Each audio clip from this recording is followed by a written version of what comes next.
Vous ne vous êtes pas posé cette question, pourquoi Jésus-Christ nous dit celui qui ne reçoit pas mes paroles? Jésus est la parole de vie.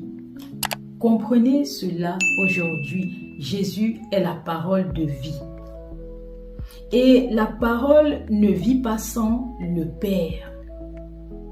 Et la parole ne vit pas sans l'Esprit du Père. Comprenez maintenant la Sainte Trinité. Le Père, le Fils et le Saint-Esprit. Tout ça, c'est Dieu. Dieu a fait vivre toutes choses par sa parole. Il a décidé que sa parole devait devenir chair. Sa parole est la lumière qui éclaire les ténèbres. Il y a uniquement ces paroles qui vous donnent la vie éternelle et qui vous fait sortir de l'obscurité dans laquelle le monde vous plonge. La parole vous débarrasse des œuvres de la chair qui vous empêchent d'avoir la foi, ce que Dieu veut pour vous, afin d'accomplir sa volonté et de refléter sa gloire sur la terre. Est-ce que vous comprenez cela? Tout ça, c'est sa parole. Il a décidé que sa parole devait venir sur la terre.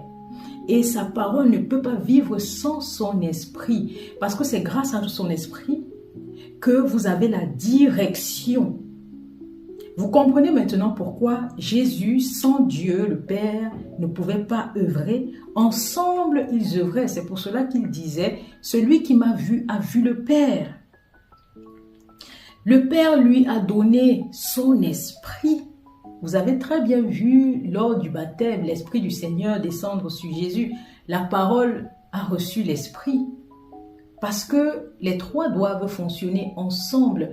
Pourquoi? Jésus-Christ nous dit, la parole que j'ai annoncée, c'est elle qui sera votre juge. Ne rejetez pas mes paroles.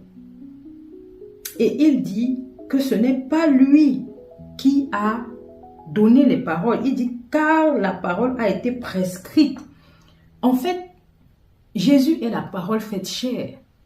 Mais c'est le Père qui décide de la parole qui nous est apportée. C'est pour cela que Jésus, lui, nous dit que la parole qu'il nous a donnée, lui, il est la parole qui donne vie. Mais il nous a prescrit uniquement ce que le Père a décidé que nous devons avoir. Parce que c'est uniquement les paroles prescrites qui, elles, nous jugeront. Et c'est qui? C'est Dieu qui nous jugera par ses paroles. Parce qu'il nous a donné, en fait, tout ce qui devait nous donner, la vie éternelle. Si tu rejettes les paroles, tu rejettes le Seigneur. Tu ne le reçois pas. C'est pour cela qu'il nous dit